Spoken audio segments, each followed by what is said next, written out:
7 ESPN The Zone.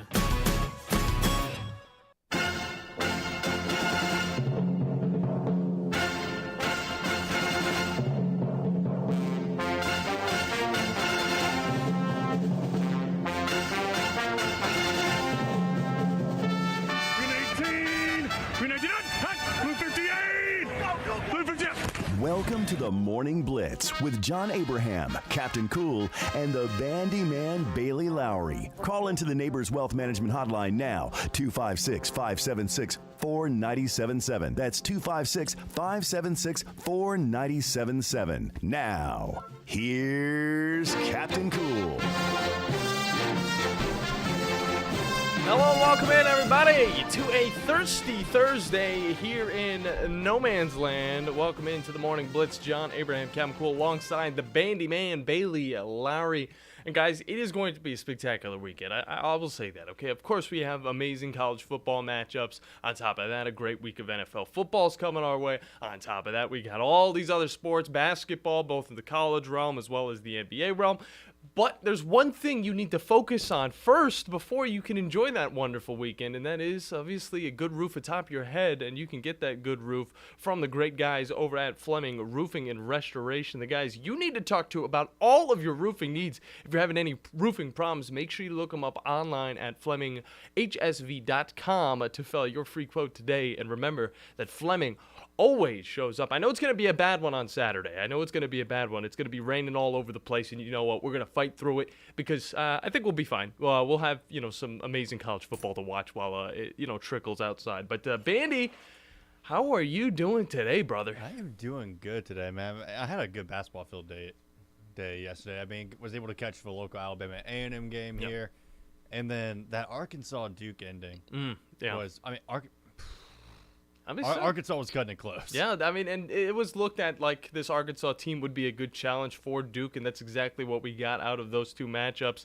A spectacular job by Arkansas to help, bring the SEC back even with the ACC in that challenge. We will be talking about that a little bit more later, Bandy, so I'm glad you brought it up. Oh. But I think the main things we got to talk about right now, okay, because, we got to follow in what the Tom says we have to do. I'm just kidding. Obviously, we want to talk a little bit about this SEC championship, and on top of that, we're going to be looking at all the other matchups this weekend, and you guys will be able to hop on the show, predict your scores, as well as throw in your wacky underdog picks, and that means that you guys can also look at those games that have the spreads of maybe 6.5, maybe the 2.5 spreads, and you guys can get double points towards the wacky underdog picks if you pick on one of those championship games. Now, if it's over 10 points, don't expect us to give you double points on those ones, okay? That's going to be a little bit, it would be very interesting, but I don't think it'd be fair to any of the other guys.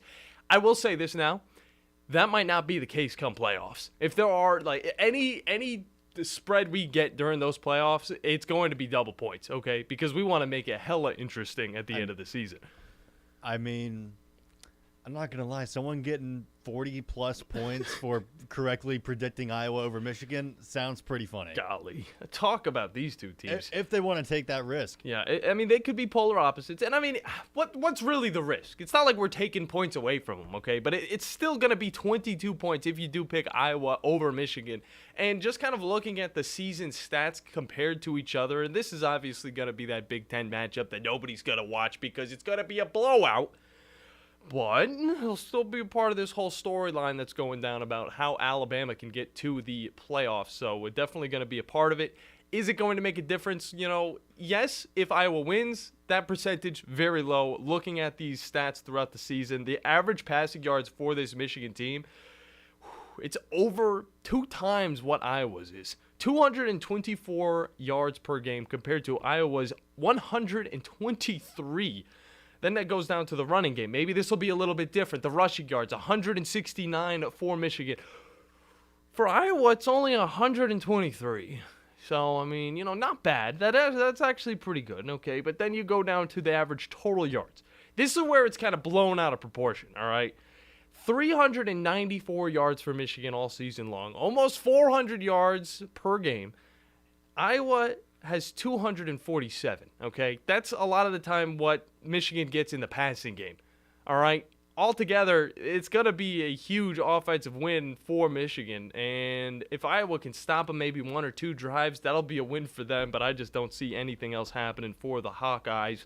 Sorry, Scott, but, maybe there's a chance out there in a different realm. But J.J. McCarthy's been on one. Corum has been spectacular. It's not looking any better for Iowa the closer we get to this game. And again, you guys can jump in and make your picks if you want. 256-576-4977 is the number to hop in on the programming, or you can catch us over on WZZN TV and join us on the chat. If you just don't want to call in, okay, you can still get in your wacky underdog picks over there. You can still add us at Twitter on 97.7 ESPN. You can find us on, Facebook if you want. If you want to find me on Facebook, you can do that. I probably go to that one last if you can't find my Instagram or my Twitter, which is CPT Cool 420. If you want to at Bandy, on the other hand, that's B Lowery 2016. So there you go. If you didn't get all of those, go to WZZN TV, go back a little bit, and you'll know exactly what we're talking about. Either way, looking at this Washington-Oregon matchup, on the other hand, this one right around the corner, this one second most look forward to game, still has humongous implications, obviously. I've been waiting for this rematch since they kicked off in the first game, okay? And Washington obviously gets the dub in that one at home because Oregon makes a few coaching mistakes where they're going to go for it on 4th down and a position where you just don't want it. Don't go for it. You just don't go for it there. But, I still think Oregon is the better team going into this matchup. But, again, you look at that spread, 9.5 points. If Washington does get the dub in this one, that's a lot of points going towards your wacky underdog picks because we're going to just put it at 20. We're just going to put it at 20. That would be 20 points. You'd instantly have the lead over Jason, who's got 17.5 points because he's got 2 victories on the year on the wacky underdog picks. Behind him is, Jonathan Liggett from Cherokee Ridge. He's only got 3 points, guys. So you can easily make it to that second spot. And maybe in the future, when we do this again, when we re-up on this whole wacky underdog picks, we'll have prizes for the whole top 3. It just depends on how many people want to get involved. And I think that we're having a solid interaction with it the first time around. But again, Jason has that 17.5 points with that Utah over USC matchup earlier on in the season, the App State over James Madison game that happened at the end of James Madison's great season. But then, we look over at, these 2 quarterbacks, the 2 top 3 Heisman candidates right here going up against each other, Bo Nix versus Michael Penix Jr. Now, both of these guys, I would say, have been a good surprise this season. Michael Penix Jr., he's been definitely a good surprise. It's nice to see that this team is being competitive because it adds to the realm of what's the possibility that we're going to get some competitive teams going into 2024 whenever we do have that 12-team playoff. That's going to be amazing if we have these types of challengers, all right? Bo Nix might be gone. Michael Penix might be gone. We might not have these 2 teams, but you know what? They're going to be able to re-up. But looking at them on the season, again, guys, how spectacular have these guys been? Well, they're both almost at 4,000 yards passing on the season. They have little to no interceptions. Michael Penix has 8, whereas Bo Nix has 2. He's got 37 touchdowns. There's a reason this guy is number 1 right now on those ballots, those Heisman ballots. But again, the consistency, the amount of passes, and on top of that, the lacking of defenses in the Pac-12 definitely can account to those yards that they have been able to get on the season. Bandy, who do we got on the Flow hotline this morning? We got Jason with us looking to get his underdog pick in. What's going on, Jason? Oh, not much. Hey, I am going with Louisville this week. Okay. Not many points, but I sort of like that one.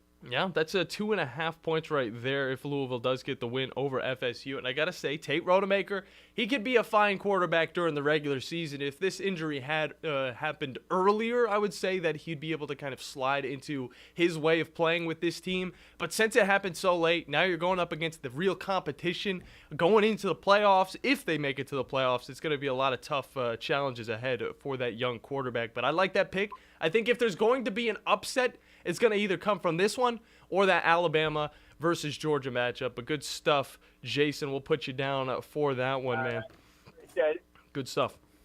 But, continuing to look at, the matchups, now we got to move over to this Georgia versus Alabama one. We haven't been pushing it back. We're going to talk about it in the second segment as well. It's kind of hard to talk about this one just because of the juggernauts that are going up against each other, the uncertainty of what these two teams are going to bring to us in Atlanta. Because you think about this matchup in Atlanta, Kirby Smart has not won against Nick Saban in the SEC championship, okay? He's only won one game against Nick Saban altogether in his head coaching career, and that was when it really counted in that national championship just a few years ago, okay? So looking at it now, we try and figure out, well, has Georgia played a good enough schedule to be able to be ready to play up against the Crimson Tide? Because we all know that the Alabama Crimson Tide are going to be the biggest challenge that Georgia's faced all season, whereas Alabama, although they haven't played the best team in the country, they have found a lot more growth because they've started from ground zero. They played up against Texas. They lost that one. That's something that Georgia did not need to go through. They didn't have to fight through all that adversity. Instead, they go on, play some Joe Schmo teams. They didn't get to play LSU. They didn't get to play all these other big Texas A&M teams, all these other SEC competition. They got to play the East, which is always just, it's eh. And, looking at that, the teams that we thought were going to be number one aren't even number one except for Georgia, because Tennessee kind of fell off at the end of the season. And Missouri, of all teams, is sitting right in that second spot over in the SEC East. But Carson Beck has been solid on the season. Do you know how close these two quarterbacks are when it comes to the actual passing game? It's close in one way. The touchdowns, the interceptions, they're almost identical. The only difference is we saw Carson Beck kind of get into his own with the wide receivers he's had earlier on in the season, to where Jalen Milroe, on the other hand, has had to slowly figure out what his guys are going to do. And we really just saw it back in the South Florida game earlier in week 3, I believe. And it was finally time where he could see his wide receivers from a different perspective. And he could see which ones he's working with, which ones are going to run that quick route. He had that time, and I think it was a great choice for Nick Saban to kind of bench him so he could see his wide receivers, to where now he can understand them a lot better, and that's why he's seen so much more productivity throughout the rest of this season. I think he's been spectacular. If we're going to put it at an end-of-the-year grade, I would say it's just riding on an A, just barely riding on an A. I mean, it kind of got figured out, too. I mean, once Alabama also figured out who they want Milroe to be throwing to. I mean, it doesn't really seem to be much of a shock that the offense started working better once we started targeting Jermaine Burton more. Exactly, yeah. Jermaine Burton has definitely been a weapon to use for this Crimson Tide team, but on top of that, we're learning about new guys that could throw in here. Jermaine Burton was one of those dudes where we kind of knew he was going to be one of the top wide receivers. Isaiah Bond, a little less of that, okay? Kid still has 542 yards on the season.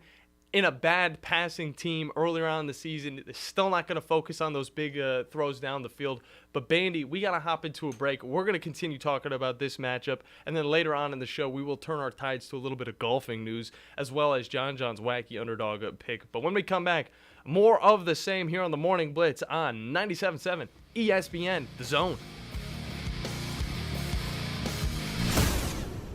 The state's largest orthopedic group is growing to meet the needs of the patients in our community. The Orthopedic Center has long been the most trusted name in orthopedics in North Alabama. So as our area continues on the fast track, so does the need for premier orthopedic care anywhere and anytime you need it. TOC is proud to announce the opening of our new locations in Albertville and Hampton Cove, along with the grand opening of our newest office in Decatur. These clinics will offer the same high-quality orthopedic care you have come to associate with TOC, with the convenience of being closer to home. As a patient, your time is your most precious asset, and we recognize that at TOC. That's why we are also proud to announce the opening of our urgent ortho clinics to handle those bumps and bruises that need prompt attention. These clinics are available to care for acute orthopedic injuries with no appointment necessary. With 38 physicians, 20 centers of excellence, and now more than a dozen locations to serve you, TOC will continue to be the name you turn to for the best orthopedic care at the right time. Visit our website at visittoc.com for more information. TOC, helping you live a better life. Hi, my name is Dan Aldridge. I'm here to let you know about the Aldridge Law Firm and the soon-to-be-announced Legal Town Center. I've been practicing law in Alabama since 1984, and I also practice in Tennessee. And I'm from North Alabama, and I'm here to represent you and take care of your legal needs. For many of us, hiring an attorney is not high on the priority list and maybe a little scary. but it's something that we all need at some point. So by all means, do your homework. And if you need representation for car accident, wrongful death, medical malpractice, nursing home abuse, or estate planning, or any other matter, just give us a call at 256-534-3188, and you can email me at Dan, that is Dan at danaldridgelaw.com. Dan at danaldridgelaw.com.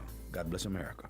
No representation is made that the quality of legal services to be performed is greater than the quality of legal services performed by other lawyers. Great food and the best live entertainment is what it's all about at the Furniture Factory Bar and Grill. Head to downtown Huntsville every Tuesday for karaoke on the only outdoor karaoke stage in North Alabama. Thursday night is the Valley's longest running and biggest bike night. Food and drink specials, giveaways, and live music on the patio. And the Furniture Factory menu is fully loaded with options from steaks to salads, plus a whole lot more. Featuring a weekday happy hour that starts at 3, 619 Meridian Street, downtown Huntsville, and online at FurnitureFactoryBarGrill.com.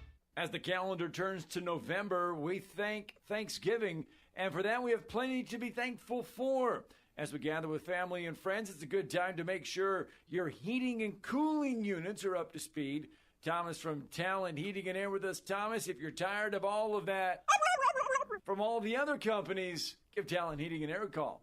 That's right. If you're tired of hearing a bunch of, give us a call at 256-503-4490. We're still out running our special. We can come out, check out your system, make sure it's ready for heating season, and we can do that free gas inspection with that tune-up. You can also find Talent Heating and Air online at talenthvac.com. Don't let any of those other companies jive turkey talk you into expenses you don't need. Give Talent Heating and Air a call today. Pretty sure that you called me a jive turkey. No, now, Lou. Nobody called anyone a JT. Jive turkey is a little over the line, my man. AL cert number 21014. Are you tired of chasing a roofing contractor to show up on time, or even show up at all? I'm Sam Fleming with Fleming Roofing and Restoration. Our motto at Fleming Roofing is we show up. Our goal at Fleming Roofing is to provide the reliable customer service that you deserve, and we have the resources to meet all of your roofing needs: residential, commercial, industrial, replacement, or repairs. We are manufacturer certified for roof coatings, single-ply membranes, and asphalt shingles. Whenever you need a roofing professional you can count on, call Fleming Roofing and Restoration. We are committed to finding the solution that meets your needs. We don't have quotas or heavy-handed sales tactics. Fleming Roofing, we have expert experience. We show up. Free estimates, residential, commercial, industrial, replacement, or repairs. Check us out at FlemingHSV.com. FlemingHSV.com. When you need a quick response, it's Fleming Roofing and Restoration. We show up.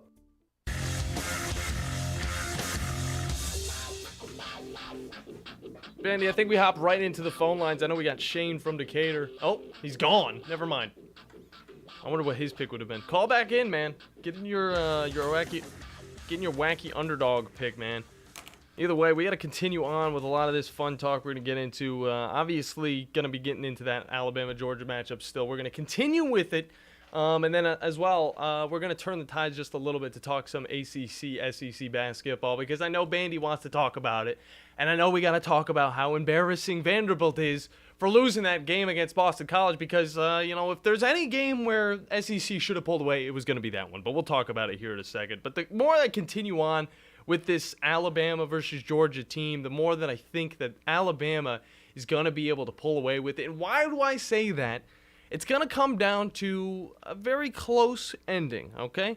I think that Will Reichard is going to be able to kick a field goal, and I think it's going to be able to dictate it. But if you just push that off to the side, be less specific, I do think that a field goal is going to be what dictates the ending of this matchup. Bandy, we've seen it before in the past. We've seen it in the biggest games.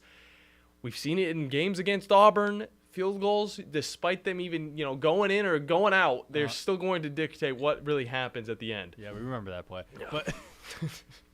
But I'm telling you, but also, what has been said about this Alabama-Georgia game coming up that hasn't really already been said? I mean, Jalen Milroe is going to be a threat to this Georgia run defense. Might have to end up going to the pass, depending on if they're able to contain them. And I do have faith in this Alabama defense to be able to keep Georgia contained, but can the Alabama offense snowball well enough to where we can consistently score against this top 5 Georgia defense? Yeah, it is a really good defense, but it is. I mean, that is the key thing. And I'm trying to word it right. It's okay. I'm trying to word it right.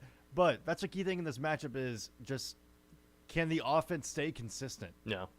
Like it did against Auburn. And I think, the Auburn game actually not Auburn. No, against LSU. Yeah, I would say LSU. I would say Ole Miss. The games where this team truly has played a full 4 quarters of football. You couldn't say against Tennessee because you wouldn't want to get behind like they did against the Tennessee team if it was a Georgia team. Okay, that's not something that you can really let slide. But there is one thing that I look at, and you look at this running game for Alabama.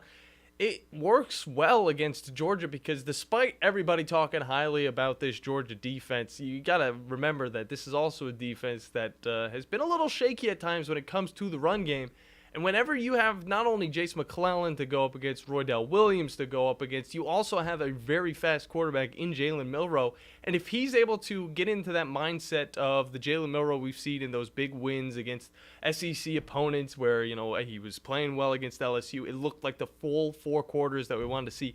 His quick decisions.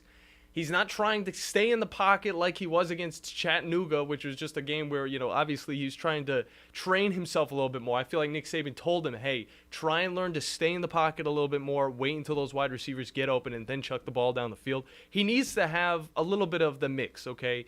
We talk about how this Alabama team has been able to fight through adversity and get to the point that they are now, but there's still a lot of questions to be had, as well as, is this going to be a clean game? Because Alabama against Auburn, that Iron Bowl was a lot less of a clean game than we liked to see, with obviously those mistakes on the offensive line, as well as the quarterback connecting with his center, the ball flying back, making it a lot difficult for this team to score.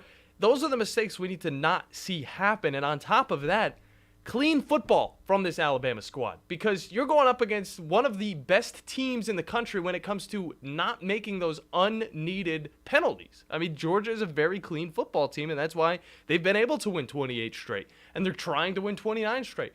But I always think about this stat right here. Oh, no, one more than that. No, they've got 29. Okay, they're going 30. They're going 30 either way. They get to such a point where it just gets you get jumbled with it. Obviously, you got to remember it, but every single week they're winning another game. But again, Georgia versus Alabama, big matchup here. We'd love to hear your guys' opinions on it. 256-576-4977. Believe we got a caller on the Flow hotline. Possibly a man trying to get into these wacky underdog picks because Jason's already made his pick, okay? That's 2.5 points, but we double it, so it'll be 4.5 points. My pen just broke off of the little thingy that I was holding it, so that threw. You know what? Whatever. Either way, who do we got, Bandy, on the Flow hotline? We got Jeremy calling back in. What's going on, Jeremy? Hey guys, look, I think a big thing for Alabama is the penalties. I think everybody knows that. And the one guy that I hope that Nick Saban has singled out and has sat down in a room and just drilled it into his head to quit getting penalties is on the offensive line, and that's Latham. Yeah. It seems like every time there is a offensive line penalty, it's him. Yeah. I mean, and it's been like that since he's been there. I mean, I couldn't tell you the year, like every time you sit there and there's a flag on the play, that run's coming back, and it's usually Latham. Yeah. And it's him doing something stupid. He's a big kid. He does good when he does. He's a good offensive lineman when he does what he's supposed to do. But his discipline, he's got the worst discipline of any Saban coached offensive lineman I've ever seen. And I think that you're going to have to. It happened in the Auburn game. They had that run called back, and it was Latham.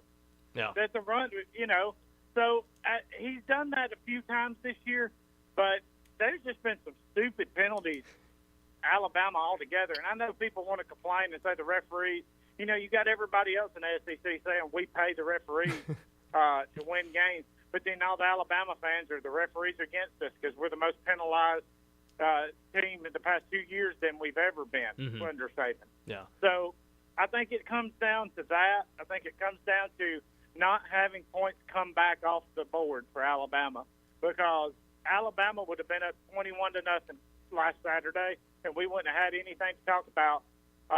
The miracle of 4th and 31, wouldn't have been a thing if we hadn't have hurt ourselves with penalties. Yeah, true that. I mean, and it was only few more penalties than Auburn had, but the type of penalties they were amounted to 72 yards, whereas Auburn had 5 on the day, and it only accounted for 28. So those some of those shouldn't have even been a thing. Hey, we saw those 3 men moving. Yeah, we saw those 3 men moving. There were some penalties though on that game where you see it. I mean, on both sides that they just did not call, and you question it, and it could have been worse for Alabama. But they do need to get back to that Tennessee game where they only had 1 penalty on the day. That would be the type of Alabama that we would love to see, a consistent, clean playing team that would definitely be able to challenge the best of the best in Georgia as of right now.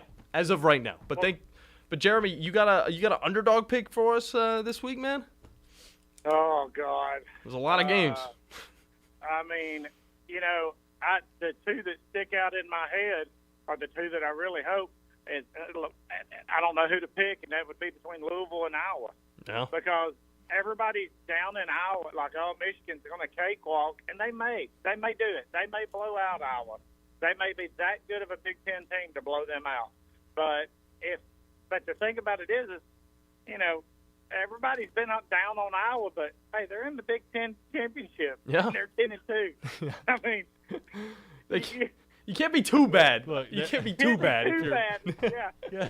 I mean, if that's what a terrible team in college football can go play for the Big Ten championship, then why is Ohio State sitting at the ranking they are, and why is Michigan in the ranking they are? If it's that easy to make a Big Ten championship game. Well, I think it's that 12-10 loss. It's kind of to Minnesota that's deterring people. I mean, the main thing I think is, I mean, it's like the Big Ten could be competitive, but it's mainly just one side that is competitive. Yeah, Jeremy, it is very top-sided. Do you want to just go with this Iowa versus Michigan game, because it's going to be 22 points if you do get this underdog pick, and you'd be looked at like a legend because I think you're the only one that thinks that Iowa has a chance.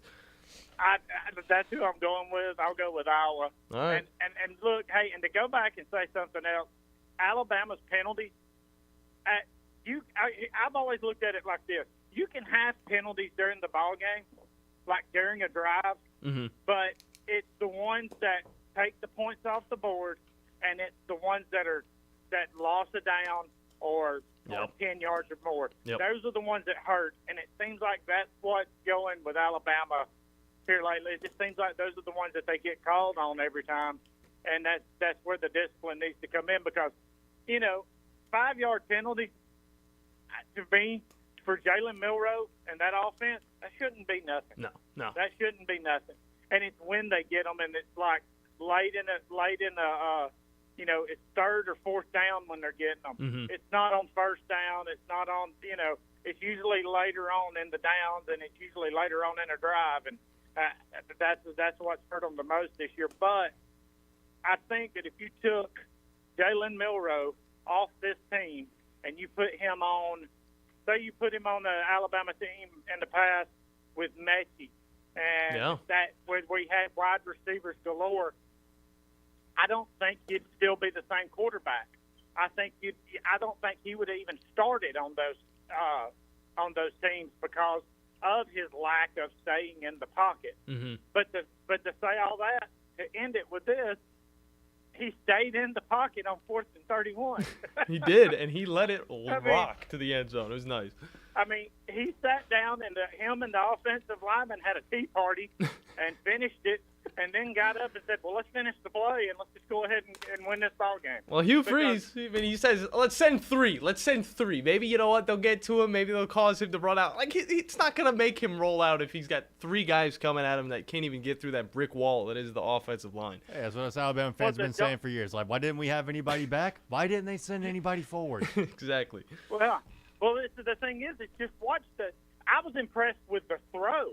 Yeah. I was just impressed with watching. No, it was definitely on a line. That boy right there's he has an arm on it. His decision to throw, it looked like he was, to me, I thought he was throwing it to somebody at the 20-yard line. Just by the look of the way he was throwing it. But he's got such a strong arm that thing, it quite possibly could have sailed out of the back of the end zone. Yeah, no, it definitely picked that's up. How strong his arm is. Yeah, it definitely picked up. But I'm with it. That was the only time I was against Eli on that, calling it a Hail Mary. That looked way too precise to just throw up in the air, hope somebody catches it. Well, hey, Nick did say they practiced that. Oddly enough, they have practiced that play. Yeah, well. And practiced it the week of the game. So, all right. Maybe Nick knew. Hey, Nick Saban knows what he's got with Jalen Milroe. That's for sure. the thing about. Yeah. Even to today, I still hear people question Milroe. Yeah, he made some bad decisions, and he's still not an overall.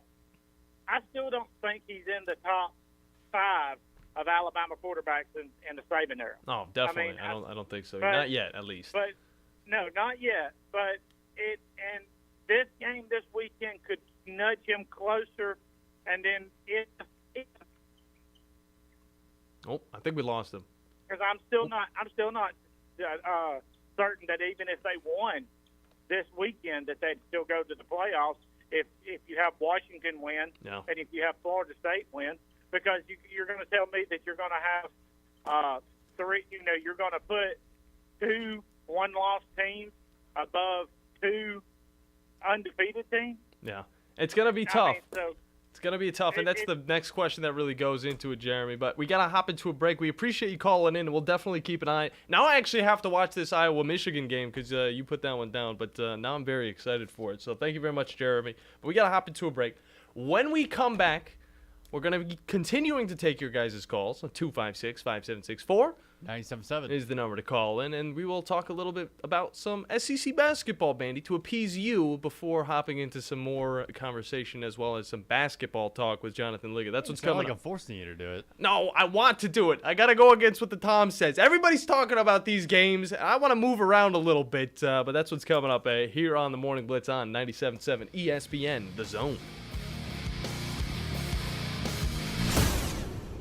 Tom Abraham here for my friends at North Alabama Mortgage. Did you know that average home equity is at an all-time high? But so is average consumer debt. Even though rates are higher now, you can use your equity to pay off your high consumer debt, student loans, etc., then refi when the rates drop. Don't put off that new home purchase. When rates drop, prices will go up. Buy now and get the best price and then refi when the rates drop. This is the time to talk to the experts at North Alabama Mortgage. Visit NorthAlabamaMortgage.com for more information. At Bryant Bank, we believe your goals are worth chasing, and every step along the way is worth celebrating. From your hopes for the future to the challenges that keep you up at night, we're here for you.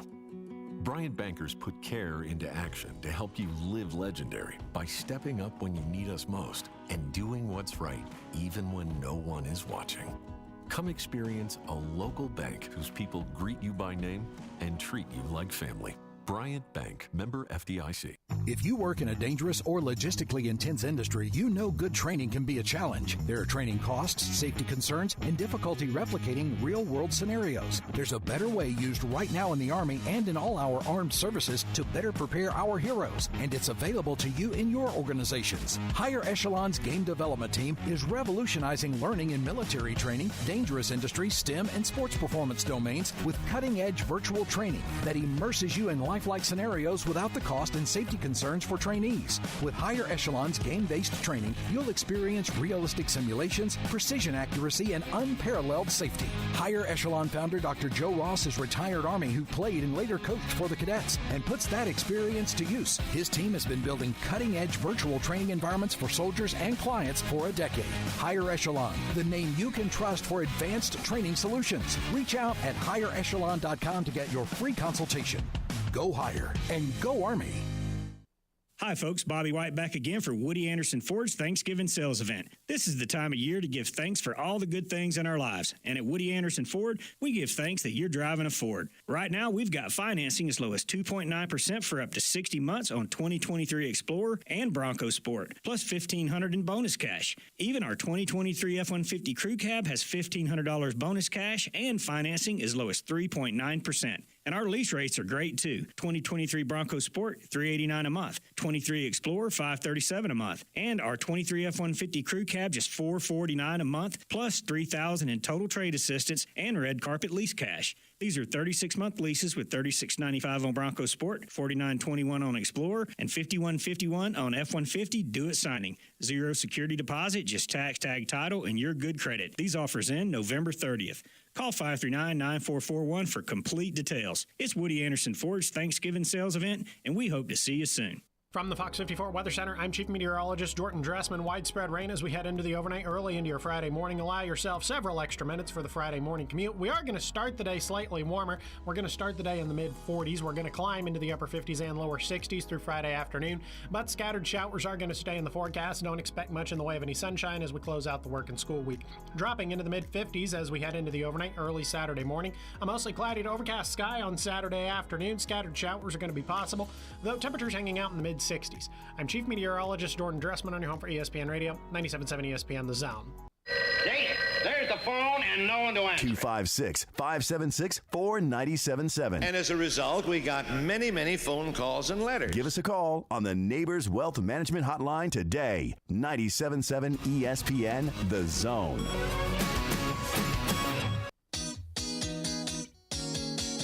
You know, Bandy, I love going into a fun Friday with already a few wacky underdog picks on the board. Jason's going with Louisville over FSU. That's going to be 4.5 points to him because we doubled it. And then also Jeremy's going to be going with Iowa over Michigan. Now, he made a point. You know, he's like, we've been talking pretty bad about this Iowa team. There's reasons because of this team, you know, not being able to score, being able to be a good defense. Their games don't even have to get past 20 points half the time. It's like, look, but they've continued to win despite hitting the under. Yeah. Incredibly. Like, it's impressive how much they've hit the under this season. But the thing about the Big Ten is it's broken. It's a broken conference altogether, and you guys can quote me on this because, I mean, you see Iowa making it to this Big Ten championship. This is the fourth best team, I would say, in this conference altogether, okay? Michigan's number 1, Ohio State's number 2, Penn State's number 3, and then it's going to be Iowa, okay? Behind them, I'd say it's Maryland, and that's rough to even say because this is a 7-5 team, guys. We're talking about a 7-5 team being the 5th best team. There's a huge drop-off of talent in the Big Ten, and having this conference kind of split between the East and the West, the East is the juggernaut in a way, and the West just is all kind of teams, like teams that you don't really talk about on the daily, okay? Whereas Michigan, on the other hand, we've been talking about them quite a bit. But, Bandy, we got to talk a little bit about some basketball. I'm going to let you get into this little basketball talk because I know you've been kind of itching to talk about this ACC-SEC challenge. We're going to talk about this a little bit? We're going to talk about it, okay? It was the first time these conferences get this challenge. It's an inaugural thing for the season, and you look over at it, and it couldn't have been any better for, just competition-wise, okay? Yeah. Starts off, we get some good games on Tuesday. Mississippi State drops one to Georgia Tech, okay? ACC's leading it. South Carolina fights back. They beat Notre Dame 65-53. Then Syracuse gets one. It's like a teeter-totter going on over in this challenge. Continues forward. Kentucky wins. Ole Miss wins. Then Clemson beats Alabama to finish out that day. 4-3, SEC's leading. That's great. Spectacular. Yes. Then day 2 comes around. Virginia wins. Wake Forest wins. North Carolina wins. It's starting to look a little dicey for the SEC. Already, it's 6-4. Then we finally get that Vanderbilt-Boston College game where everybody and their mama was picking Vanderbilt to win, okay? There's no doubt about that. Boston College wins 80-62. Now it's looking bleak. 7-4. One more win, and the ACC's already going to be taking this challenge home. Yeah, but then lo and behold, coming through. The Auburn Tigers beating Virginia Tech 74-57. Oh, yeah. Looking fantastic. And then Georgia getting the win, the buzzer beater win over Florida State to make it 7-6 total with a 68-66 victory heading into Duke and Arkansas. Bandy. Lo and behold, this Razorbacks team, I mean, they were looking good from the start, but then it came down to the wire. Yeah. They're only ahead by single digits heading into the final minute and a half of the game. And they actually did almost, I mean, there were some dicey turnovers, some incredibly risky passes, some fouls that went off, missed free throws was kind of a common thing for the Razorbacks toward the end of the stretch. Mm-hmm. But they were able to stay stout. Their defense won out. And they tied up the SEC-ACC challenge 7 apiece. and got Coach Musselman his 100th win as the Razorbacks head coach. That's the key right there. We wanted to get you to say that, Bandy, on today's episode of the Morning Blitz, because Tom said it was irrelevant story. It's not irrelevant. This is still some big stuff going on. It's just the basketball world where, everybody's talking about the football, and that's great. Everybody on our station's talking about the football, and that's wonderful. But, you got to change it up a little bit. And I know the Talking Ball boys definitely did that as they kind of previewed a little bit of this, or they reviewed some of this ACC, SEC tournament. But it's good. It's going to be a lot of fun to see this SEC kind of grow in the rest of the season because, Arkansas, they're an unranked team. They go up against Duke. It's still a very close matchup before the match starts. And, we see this Arkansas team pull away at the end, and then it kind of came close.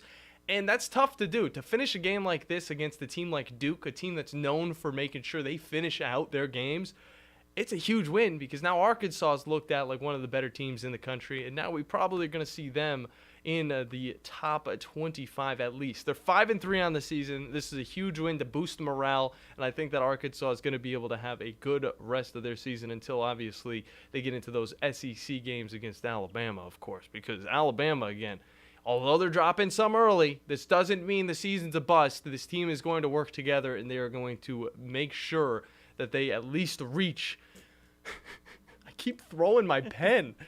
They at least reach the final March Madness tournament, which is going to be a big one this season. Yeah, they showed last time they got the capabilities of being a March Madness team. Come the end of the season, and it also raises the stakes for next year. Because we don't have a winner officially of the SEC ACC Challenge. That was the first one. We don't have a winner. So we're going for it all next year. Who's going to get the first title? Yeah, it's definitely going to be a lot of fun to see it moving forward. But, Bandy, we got to hop into a break because we got to make sure our conversation with Jonathan Liggett is the right amount of time. But when we come back, a little bit of PGA, a little bit of TGL, and some Tiger Woods on top of that. And we're going to finish out with John's wacky underdog pick. It's definitely going to be wacky because this guy does not follow the sport as much as you guys do who are listening currently. But that's what's coming up when we get back here on the Morning Blitz on 97.7 ESPN, The Zone. Did you know the state's top-ranked private school is here in Huntsville? What about one of the nation's few Orton-Gillingham Academy accredited schools? At Randolph School, our experienced teachers and coaches challenge and nurture students as they prepare for college and life. Our pre-K through 12 school includes Greengate School at Randolph, serving students with dyslexia. Parents, we know that you are your child's biggest advocate, and we invite you to explore your education options. Schedule a tour at randolphschool.net. Are you tired of power outages disrupting your life? It's time for a Generac standby generator from Current Electrical. Storms may rage outside, but inside your family's powered up. So why choose Current Electrical for your generator needs? 1, we offer a wide range of models to suit every budgeted energy requirement. 2, our project managers handle every step of the process: power, gas, permitting, and inspections. 3, our certified technicians install your generator with precision, ensuring peace of mind. Don't wait for the next blackout. Call 256-880-1880 or visit us online at GenSuperstore.com. What if I told you that Bigfoot is real and that he's making the best donuts you've ever had? Come see for yourself at Bigfoot's Little Donuts. Come in and order from over 50 flavors, all made hot and delicious. Ranked in the top 100 donut shops in the nation by Yelp. Bigfoot Little Donuts. Order in store or online at bigfootslittledonuts.com for pickup or delivery from Grub South or DoorDash. South Parkway, Huntsville, and County Line Road, Madison. Bigfoot's Little Donuts. These days, saving time is important, and saving money is even more so. That's where Eagle Masonry and Insulation comes in. Over the years, Eagle has expanded their services to meet the needs of folks like you in our area. If your home needs updating or you have some projects that you just haven't gotten to, Eagle can help. They install shower doors, mirrors, shelving, blinds, bath hardware, and lots more. Call Eagle Masonry and Insulation today at 256-755-1556. Eagle saves you time, and Eagle saves you money. Do you have discomfort in your legs? Varicose veins can affect not only how your legs look, but how they feel. Symptoms of varicose veins include pain, swelling, aching, heaviness, and fatigue. Dr. Tracy Lowery of Best Vein Care of Huntsville can diagnose and treat your varicose veins with the latest minimally invasive techniques. Diagnosis and treatment is covered by most insurances. Call 256-715-7151 to schedule your free screening. Go to bestveincarehuntsville.com. Work injuries happen in Alabama all the time, whether it's an accident at work, getting injured, lifting heavy objects, hurting your hands on a machine, or just performing the same movement over and over until your body breaks down. But when it happens, there's only one law firm to call in Alabama. That's Pond, Lehocky, Giordano. For personalized legal support, reach out to Pond Lehocky at 855-774-3838 or pondlehocky.com. The representation is made that the quality of the legal services to be performed is greater than the quality of legal services performed by other lawyers. The kitchen is the heart of any home. It's where the family gathers. It's where kids discover old recipes and make them their own. Just starting out or just now getting started on the dream kitchen you've always wanted? I'm Chris Haygood, and from all of us here at Bob Wallace Appliance to the home builders and the homeowners of the Huntsville area, a heartfelt thank you for buying local. We're in Huntsville, Florence, and Coleman, and online at bobwallaceappliance.com. From the Fox 54 Weather Center, I'm Chief Meteorologist Jordan Dressman. Widespread rain as we head into the overnight early into your Friday morning. Allow yourself several extra minutes for the Friday morning commute. We are going to start the day slightly warmer. We're going to start the day in the mid-40s. We're going to climb into the upper 50s and lower 60s through Friday afternoon. But scattered showers are going to stay in the forecast. Don't expect much in the way of any sunshine as we close out the work and school week. Dropping into the mid-50s as we head into the overnight early Saturday morning. A mostly cloudy to overcast sky on Saturday afternoon. Scattered showers are going to be possible, though temperatures hanging out in the mid-60s. I'm Chief Meteorologist Jordan Dressman on your home for ESPN Radio, 97.7 ESPN The Zone. New coordinators. That's as good as money, sir. New quarterback. It's my quarterback. Same coach. All right, and you all may be taking the week off, all right, this week, but I'm not. We are your home of the Alabama Crimson Tide. 97.7 ESPN The Zone.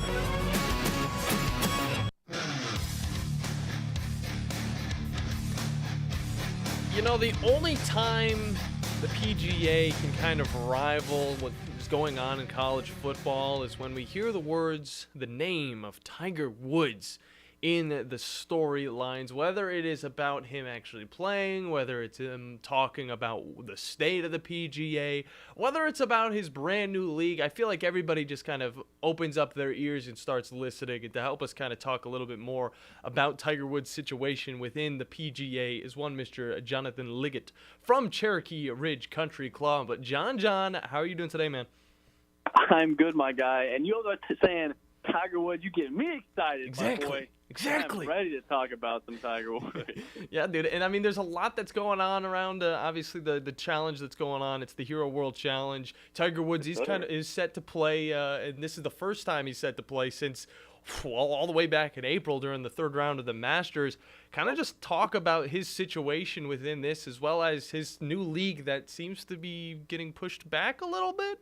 Yeah, absolutely. So, the main talk today is Tiger Woods. And, coming into this, like you said, he played back in April. It's been 7 months since my boy Tiger Woods has even played the game, been in this kind of environment. Tiger Woods has said himself in an interview, he said his game feels rusty. He hasn't played in a while, but he's excited to compete and play and just as curious as we are to see what happens because he hasn't done this in a while. And, some people hear that and they're like, oh, man, it's Tiger. He doesn't have the confidence. But that's not the case. When it comes to Tiger, even though he hasn't played in 7 months, he has his son Charlie to drive him now, pushing to always play, get better because he's out there. Charlie's a fantastic player. That kid is really Tiger good. says he loves competing, he loves playing, and he misses being out there with the guys. He misses the camaraderie and the fraternity-like atmosphere out there and the overall banter.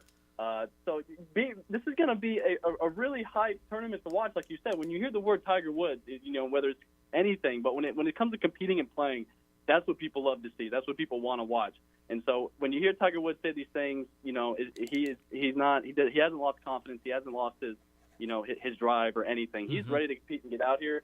And I'm ready to see what he has to do. It's been 7 months since I've seen this guy play. He says he's feeling good, though, even though he's a little rusty. But, man, it's Tiger Woods. Yeah. And it's his own tournament down here in the Albany, Bahamas. It's beautiful. It's always pretty.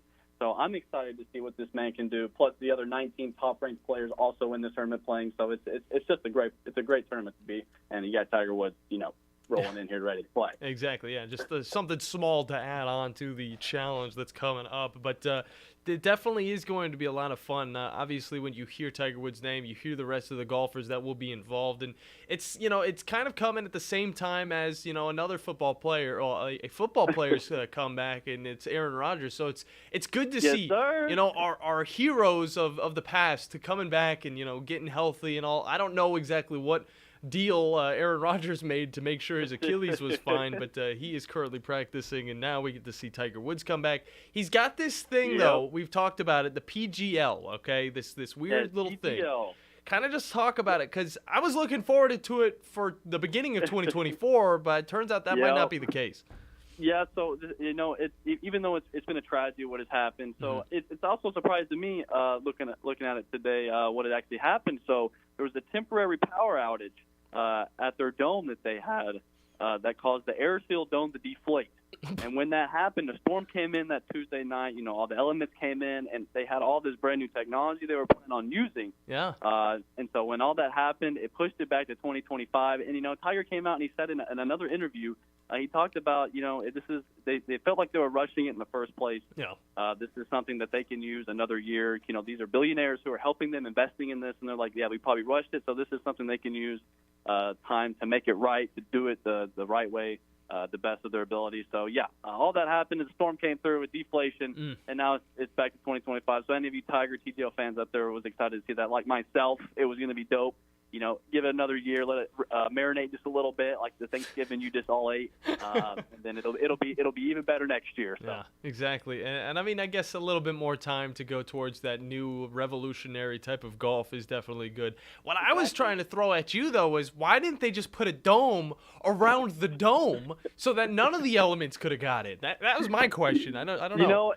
I have no idea. I'm not on their management team. I just know that the dome that they had deflated. So it's unfortunate for that. It'd be sick if they did that, because I'd love to see it. But things happen for a reason. So we'll see what comes in 2025. I guess that's the truth. I'm looking forward to it. There's a lot of things coming next year anyway, so we'll have our time. Definitely, we'll be busy enough to have to wait for that PGL. But John, absolutely. It's a pretty big weekend, man. I know you're not following. Sir. I know you're not following college football as much as your fantasy football team, but we got some big games coming up. There's some interesting, wacky underdog picks you can get in. If it's under 10 points and it's a championship game, you get double points. John, you're sitting at second place right now behind Jason. It's a big lead from Jason, but you could maybe pick that up this week. What are you going with, man? There's two games I'm checking out right now. Of course. They are offering. I'm looking at the Michigan, Iowa, and the Oklahoma State, Texas. And I know these two games are going to be extremely tough for these two teams. I know it's going to be tough. But it's the biggest spread, and I think I have to shoot my shot here. I don't have many games left. No. So I'm gonna have to do something that's kind of a risk. Yeah. People don't take risks. You don't win. All right. Exactly. So I'm gonna have to go with the Michigan Iowa game, bro. Okay. I'm gonna see if Iowa can come in and just absolutely bring something into this Michigan team, because Iowa's been looking good, but Michigan is looking better. But I want to put my faith in a team that I think has a dub, because I do not think Oklahoma State has the chance to beat Texas. I got you. Well, personally, I think Oklahoma State has a better chance of beating Texas than Iowa does of beating Michigan. Yeah. But I'll let you simmer on that one, because you're not the only person that's gone Iowa today, because Jeremy as well.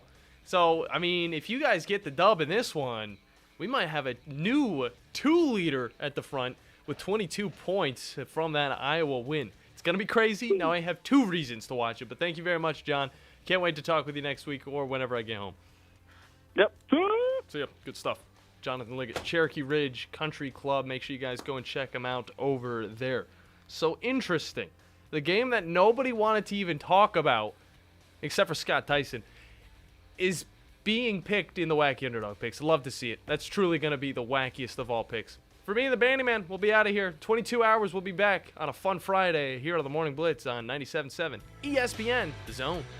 Specializing in simple and affordable rentals, McCurry Van and Car Rental can make sure you have just the right vehicle for your next family vacation, weekend getaway, or if you just need transportation while your vehicle is being repaired. McCurry carries Ford Transit vans and Mercedes Sprinter vans, trucks and work vans, and more. And they offer discounted rental rates for long-term rentals. Now with 4 locations: Athens, Muscle Shoals, Coleman, and Huntsville. Log on McCurryRentals.com to make your reservation now. That's McCurryRentals.com. With us today, Dr. Tracy Lowery of Best Vein Care of Huntsville. When we evaluate a patient and they indeed have significant venous disease, most third-party payers, private insurance, Medicare, require us to treat every patient conservatively at least 90 days. Conservative treatment includes increasing ambulation, elevation of the legs, and the wearing of compression stockings. It's very common for folks to come see us in March or April wanting to have their veins fixed before they go into swimsuits starting in June.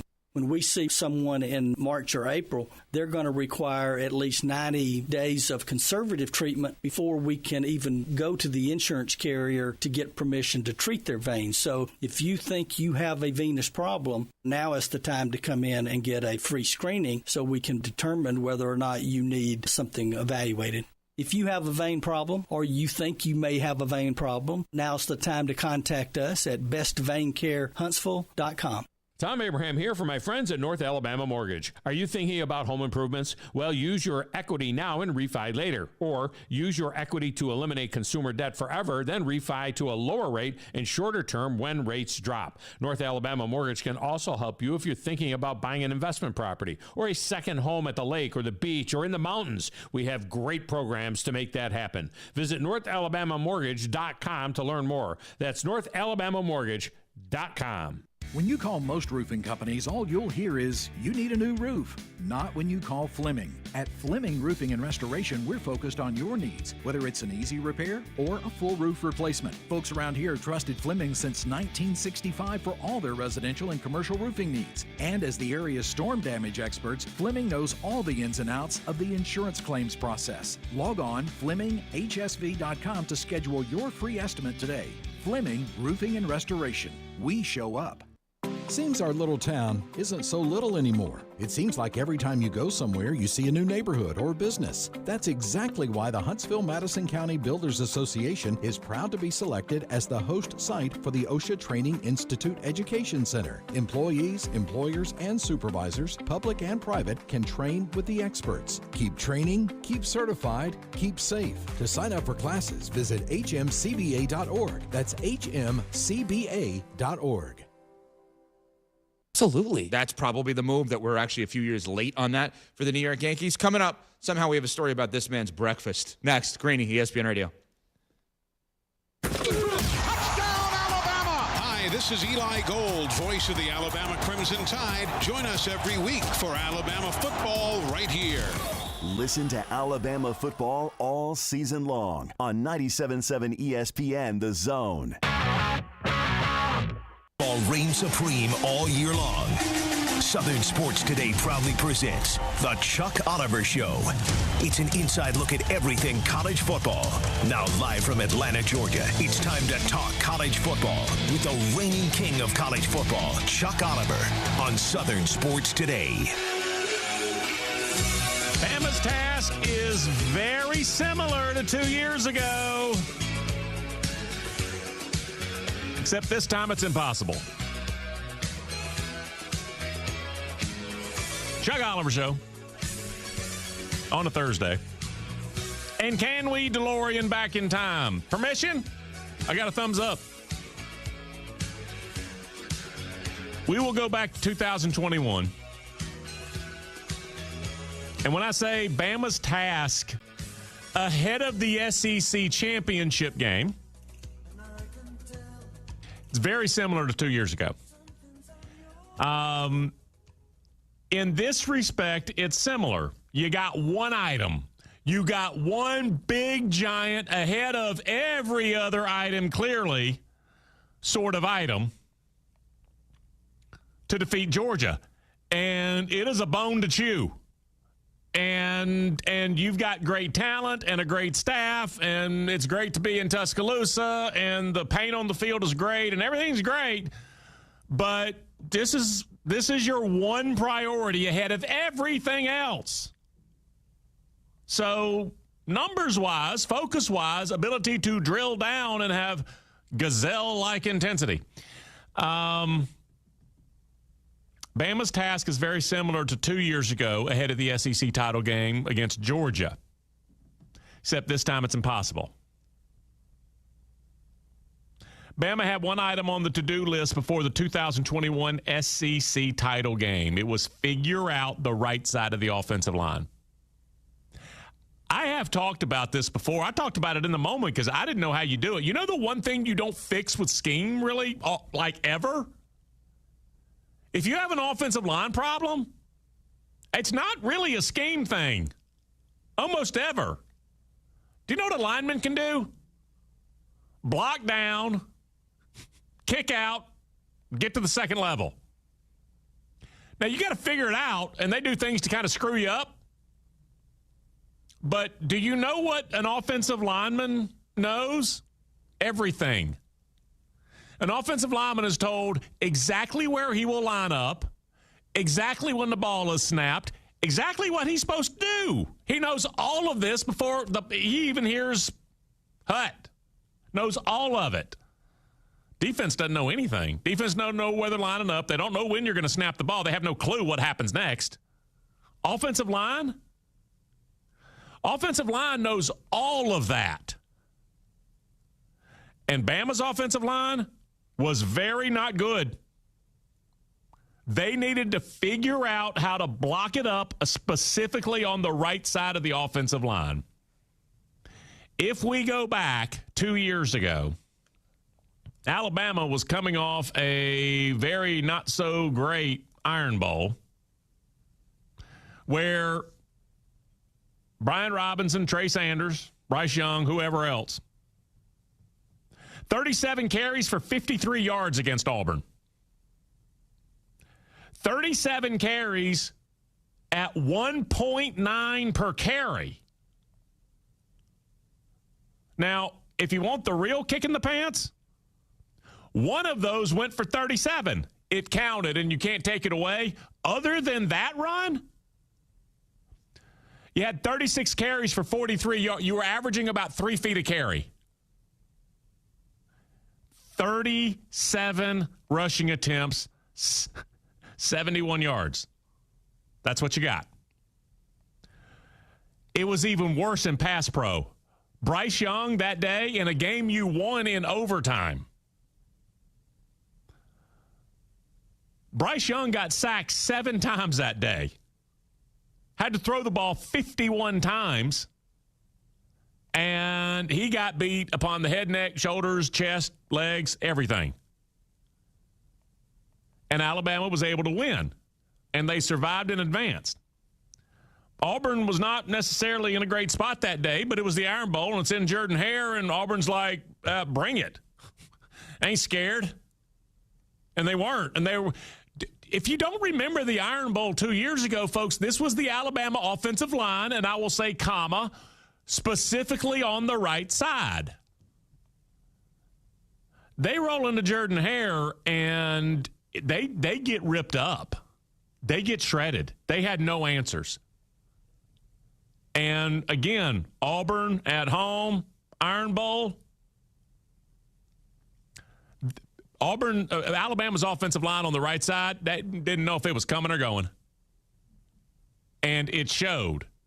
And as soon as they were able to survive it, with 10 minutes to go in that game, or I'm sorry, 8.5 minutes to go in that game, 8.5 minutes left in the Iron Bowl, they didn't have any points. Do you remember that was the Tank Bigsby should have stayed in bounds thing? And maybe he should have. I thought Gary Danielson made a little too much of it because there is no sport like football where this begets this, but you have no idea. It's like rock and jock. You can score 6 on one play. So the Tank Bigsby thing, which I thought he got way too much crap for, stayed in bounds would have been better, but way too much for. And Bama's able to come back and get into overtime while rushing for 71 yards, and their quarterback got sacked 7 times. So in the week leading up to the SEC championship game, they're like, we got to figure this thing out. We got to figure out how to block it up on the right side of the line. And boy, did they. Because they rolled into Atlanta and they took apart a pretty good Georgia team. In fact, if you remember this, they blocked it up so well that the numbers that night, you looked on the entire Georgia team and you're like, which of you had a really good night? Stetson Bennett threw 2 interceptions to every other thing he did well. And so even that, do you know what Bama did? They just played Auburn, couldn't move the ball at all, went for 115, 4.5 yards a carry on the ground. Now, these are just numbers, but that's all I have. I can't send you video all of a sudden. Can't have Princess Leia, like, pop out of the R2-D2 in your office. Bryce Young didn't get sacked at all. 3 touchdowns, north of 400 yards. He dropped back 44 times against the number 1 team in America. Didn't get sacked. So that was Bryce Young. The week after he played Auburn and head on a swivel. 7 sacks, 2 turnovers, horrible night. They survived in advance. They were like, we got to figure out how to block it on the right side. And how did they do that? If you don't remember, what wound up happening is they took, and I can't remember what week they had done this, but it had already been a thing. And it was Kendall Randolph. Oh, that kid, that tackle, number 60? No, he's Kendall Randolph, number 85, the third tight end, the 1-2 third tight end that we're going to line up. They treated the right side of the offensive line like you're supposed to treat pass rush. And they figured it out. Pass rush, if you don't, we run an odd front. All right, well, so you're not getting home with 3. We got to send 4.